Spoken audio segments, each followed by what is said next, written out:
نستعينه ونستغفره ونؤمن به ونتوكل عليه ونعوذ بالله من شرور أنفسنا ومن سيئات أعمالنا.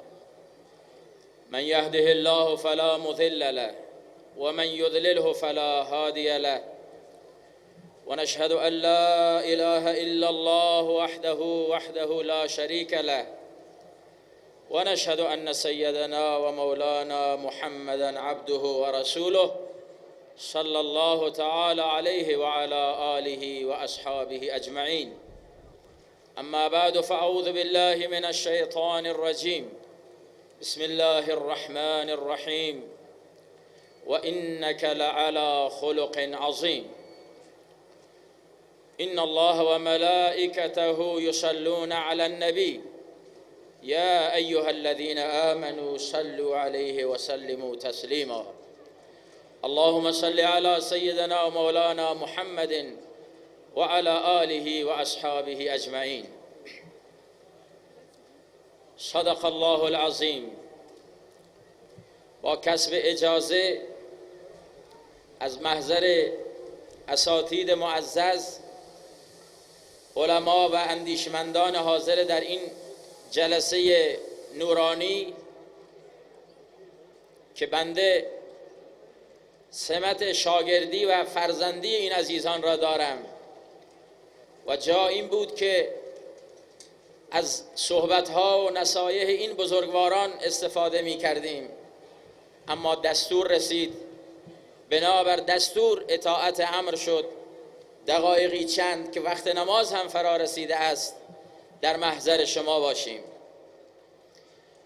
اولا اینکه این را برای خودم مایه فخر و مباهات می دانم که در این جایگاهی که انسانهای وارسته و با تقوا و نمونه‌ای که ما در این منطقه داشته ایم و عزیز ما قبل از این حقیر به زیبایی از مقام بلند این بزرگ مرد منطقه بلوچستان صحبت کردند، برای این طلبه حقیر که در جمع شما عزیزان گنهگارترین هست، برای من مجالی نیست در این مقام قرار بگیرم، اما از خدایم شاکرم از آن جایی که خود این حقیر و خانواده‌ام نسبت به آن بزرگ مرد ارادت قلبی داشتند.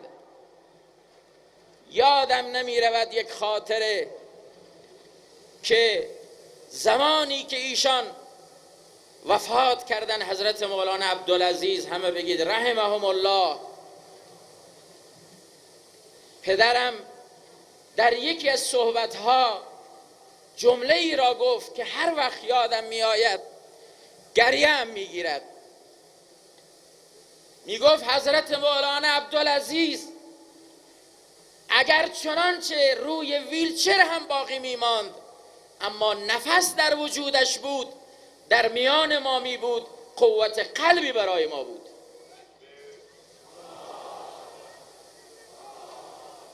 آن بزرگ مردی که همه شما امروز اگر جمع شدید بنابر نتیجه اخلاص اوست. اخلاص راد مردان چنین جمعیت کثیری را ساعتها زیر این گرمای طاقت فرسا جمع می کند.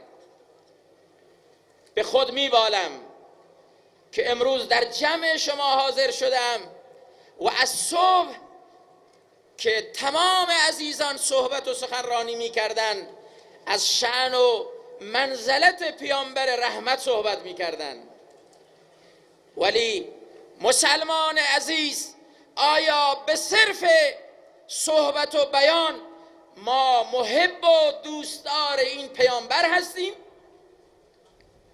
امروز جامعه اسلامی در کجای این مقوله می گنجد که بگوید من دوستدار این پیامبرم، پیامبری که نمونه رحمت و اخلاق حسنه بود؟ هر کسی خودش را خطاب کند و سر در گریبان خود فرو ببرد که منی که ادعای محبت پیامبر دارم چقدر از اخلاق پیامبر در وجود من هست. آن اخلاق عظیمی که خدای سبحان در قرآن از او یاد می کند و انک لعلی خلق عظیم. پیامبر عزیز من، تو در بلندا و در اوج حسن اخلاق قرار داری. امروز جامعه اسلامی اگر دچار مشکلاتی شده از برادر عزیز من به خاطر کمبود اخلاق از جامعه اسلامی کمرنگ شده. نمیگیم رخت بربسته، اما کمرنگ شده. پیامبر ما چه درسی به ما داد امروز ما او را در جامعه خودمان پیاده کنیم؟ چرا خودمان را گول میزنیم با صرف ادعا که ما پیامبر را دوست داریم، اما از تعالیمش داریم فاصله میگیریم؟ دو سه تا نمونه از اخلاق کریمانه این پیامبر رو من خدمت شما عرض میکنم، وقت اجازه نمیدهد. همه من و شما این واقعه را شنیدیم از وعاظ و سخنرانان. اون پیرزنی که عادت داشت روزانه پیامبر اکرم صلی الله علیه وسلم که از مسیری رد میشد مقداری خاکستر را بر بالای وجود مسعود این پیامبر بریزه، کار روزانش همین شده بود. اما پیامبر اکرم صلی الله علیه وسلم چه کار میکرد؟ چه جوابی میداد؟ با یک لبخندی این عمل او را جواب میداد، تا اینکه روزی از روزها این پیرزن او کاری که روزهای قبل انجام میداد انجامش نداد. پیامبر اکرم صلی الله علیه وسلم احوالگیری کرد، گفت اون پیرزنی که هر روز ما را نوازش میکرد ازش خبری نیست، کجاست؟ چه شد؟ جواب دادن که یا رسول خدا صلی الله علیه وسلم او پیرزن مریض احواله، ناخوش احوال، افتاده در بستر بیماری. پیامبر اکرم صلی الله علیه وسلم چه میفرماید؟ صحابه و یاران را میگویند که یا الله حرکت کنیم بریم به ملاقاتش، به دیدنش. این پیامبری که من و تو ادعا و سنگ محبتش را میزنیم بدی را این گونه پاسخ میدهد. همراهان را بر میدارند و حرکت میکنند به سوی منزل آن پیرزن. کسی خبر میرسانه که پیرزن، اون مردی که هر روز تو بر او چنین جسارت میکردی امروز با یک عده لشکر حرکت کرده بیاد به سوی تو، به گمانم که آمده از تو انتقام بگیره. هراسان و پریشان منتظر میمانه وقتی که وجود مسعود پیامبر اکرم صلی الله علیه و سلم وارد آن خانه می شود، میبیند که منزلش پر از خس و خاشاک و گرد و غبار و یعنی اینکه جارو نشده حیات منزلش. پیامبر اکرم صلی الله علیه و سلم خودشان کمر را میبندند، جارو به دست میگیرن، خانه کسی را جارو میکنه که او روزانه بر او خاکستر ریخته. وقتی پیرزن این اخلاق حسنه و کریمانه این پیامبر را میبینه که من در حق این مرد اینقدر جفا کردم، اما او امروز آمده در منزل من، خانه مرا خودش برداشته جارو و داره جارو میکنه، اونجاست نسبت به این اخلاق سر کرنش را فرود می آورد و میگوید اشهد ان لا اله الا الله و اشهد ان محمد رسول الله. این اخلاق پیامبره. امروز ما چقدر از این اخلاق بهره برای خودمان برداشته ایم؟ کسی در حق ما بدی کرده، ما در حق او آیا نیکی کرده ایم یا بدیش را به چندین مراتب بالاتر ما بدیش را پاسخ داده ایم؟ اگر این شکلی هست و روش ما همانند پیرزن بوده مبارک است، اما اگر خلاف این هست برادر عزیز من بایستی برگردیم.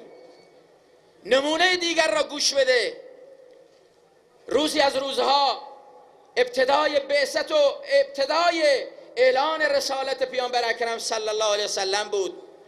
بیرون از شهر مکه پیامبر صلی الله علیه وسلم داشتن گشت میزدن، دیدن پیرزنی را یک کوله ای از بار، کیسه ای از بار را میخواد برداره، نمیتواند.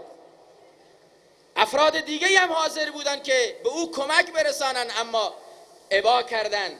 پیامبر اکرم صلی الله علیه وسلم میاد جلو، میگه مادر مشکلی داری؟ میگه بار سنگینه، نمیتوانم حملش بکنم. پیامبر اکرم صلی الله علیه وسلم بر می‌داره آن کیسه و آن بار سنگین را و بر بالای سر مبارک می‌گذاره. مسیر را دو نفری ادامه میدن به سمت منزل و به داخل شهر مکه. در اثنای سفر این پیرزن شروع به صحبت میکنه، میگه جوان، تو خیلی جوان مردی، دیگران هم حاضر بودن اما کسی مرا کمک نکرد، تو آمدی جلو و این بار را برداشتی. ای جوان، من از تو بسیار ممنون و تشکر میکنم، اما ای جوان میخواهم به تو یک توصیه‌ای بکنم. توصیه چیه؟ میگوید مواظب باش، ظاهرا در این شهر مردی پیدا شده است و ادعای نبوت میکند، مدعی دین جدیدی هست و مردم را از دین آبا و اجدادشان دارد منحرف میکند. مواظب باش گرفتار این مرد نشی، گرفتار دام این مرد نشوی، تو که اینقدر جوان مرد هستی. پیامبر اکرم صلی الله علیه و سلم میفهمه که مقصد و هدف این پیرزن از این گفتار و اشاره به آن مرد کیه، اما پیامبر اکرم صلی الله علیه و سلم سکوت اختیار میکنن تا اینکه میرسه دم در منزل آن پیرزن، بار را میگذاره و وقت خداحافظی پیرزن برمیگرده سوال میکنه ای جوان مرد، تو خودت را برایم معرفی نکردی، تو کی هستی؟ اسم تو چیست؟ پیامبر اکرم صلی الله علیه و سلم با نهایت تواضع میگوید مادر جان، من همان محمدی هستم که تو تمام مسیر از او بدگویی میکردی. سبحان الله، من همان مردی هستم که تمام این مسیر تو از او بدگویی میکردی، اما من بار را از دوشم بر نداشتم بگم چون تو داری به من بدگویی میکنی من تو را کمک نکنم. نتیجه چی میشه؟ نتیجه این میشود که در همان جا و در همان محل این پیرزن هم مشرف به اسلام میشود. امروز اگر جامعه اسلامی با مشکلات مواجه، عرض کردم به خاطر سوء اخلاقی است که امروز مسلمان‌ها، بعضی از مسلمان‌ها متاسفانه به آن آلوده شده‌اند. اگر در منطقه ما مسائلی همچون گروگانگیری، همچون قتل و غارت و سایر معضلات دیگر اتفاق می‌افتد، باور به خدا بکنید به خاطر عدم صبر و تحمل و نداشتن اخلاق حسنه‌ای که پیامبر صلی الله علیه و سلم برای ما به ارمغان آورد. بایستی همه من و شما از این اجتماعاتی که میاییم، سالانه هر سال این برگزار میشه، در تمام شهرها برگزار میشه، آیا ما از این مجالس استفاده کرده ایم؟ آیا برای ما چراغ راهی شده برای سال آینده ما تا ما بتوانیم خودمان را بسازیم؟ وقتی ما تک تک خودمان را ساختیم، جامعه اسلامی ما ساخته خواهد شد. قطع به یقین اخلاق پیامبر نمونه است، اگر ما اختیار بکنیم یا نکنیم پیامبر نمونه است. پیامبر اکرم میفرماید کسی اخلاقش کامل ترین شما کسیه که اخلاقش نیکوتر باشه. جای دیگه میفرماید من شما را توصیه میکنم در رابطه با حقوق بندگان و همسران، بهترین شما کسی است که اخلاق حسنه با خانواده ها داشته باشه، با خانواده و همسرش داشته باشه. بسیاری از اوقات گله میکنند مردم، نامه می نویسند عزیز ما، پدر ما، شوهر ما بیرون از منزل که هست ماشاءالله شاداب، سر حال، بگو بخنده، اما وقتی وارد منزل میشه به هر حال با اخلاق تند و اخلاق بد با ما برخورد میکنه. آیا این شد اخلاق پیامبر؟ پیامبری که خودش در منزل جارو میکرده منزل را، شتر و گوسفندان را خودش بالاخره شیر آنها را میدوشیده. برادر عزیز من، امروز برای من و تو همکاری با همسران در منزل متاسفانه کسر شأن شده. این شد اخلاق پیامبر، اخلاق کریمانه ایشان. برادر عزیز من که من و تو بایستی از این پیامبر تأسی بجوییم. و آخرین نکته‌ای که عرض میکنم، وقتم تمامه، که الگو و نمونه پیامبر برای همه من و شما بایستی در هر زمانی مد نظر باشه. مثالی زدم، حضرت مولانا عبدالعزیز رحمهم الله نمونه کاملی از اخلاق حسنه ایشان بود. دوستانی که با ایشان مراوده داشتن، چون از نظر سنی خیلی خاطراتی به ذهن حقیر نمیرسه، اما سوال کردم من از دوستانی که در مجلس ایشان نشستن، من سوال کردم که جناب حضرت مولانا چه اخلاقی داشتن. سبحان الله، متفق القول گفتن که چهره ایشان متبسم و خندان و چهرش خندانی داشتن. چرا پیامبر اکرم می‌فرماید تبسمک فی وجه اخیک صدقه، اصلا این لبخند در صورت تو جلوی برادر مسلمان صدقه است. امروز ما برادر مسلمان می‌بینیم چهره ما ترش میشه به 1001 دلیل، خدا بهتر میدانه، اما اخلاق والای پیامبر در این مرد تجلی کرده بود. و این آخرین نکته را عرض بکنم. یک عزیزی چندی قبل از ایشان خاطره نقل میکرد و میگفت همیشه به فکر آخرت بودن. سبحان الله العظیم، مردان خدا همیشه چنینن، برای آخرت خودشان فکرمندن.